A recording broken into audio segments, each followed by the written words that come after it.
Hello everyone, welcome back to our channel.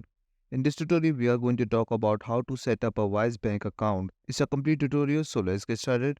And if you want to start side by side, just make sure to check out the link in the description for a quick and easy setup process which I'm going to show you over here. So what you need to do, just click on the top right corner register option. It will take you right over here, and here you can see we have four options: Google, Facebook, Apple, and obviously you can use your email address. So I'm going one of them. Once you enter your email address, you will end up over here. Wise will ask you to which kind of account you are looking for. A business account, obviously this is for business or freelancers. And if you want to create your personal account for sending money, spending money, or even receiving money, you can use this one also. But obviously, once you create your personal account, you can also switch that to business account. So there is no restriction about that. So I'm going with the personal account for this tutorial. After that, select your country and enter your phone number. Here they will send you the verification code.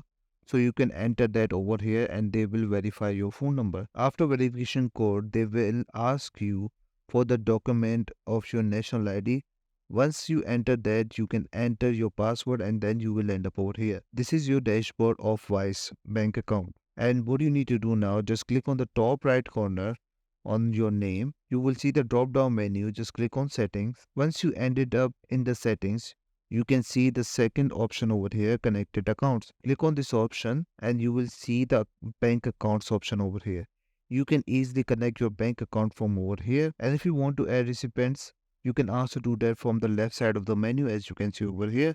And for the first time, once you log in, you might see yourself over here. Make sure that once you start logging in, Wise will ask you to add some 10 or 20 US dollars for the account. So just remember that. And that's it. This is all you need to know how to set up Wise bank account. I hope you like this video. Please subscribe. Bye bye and take care.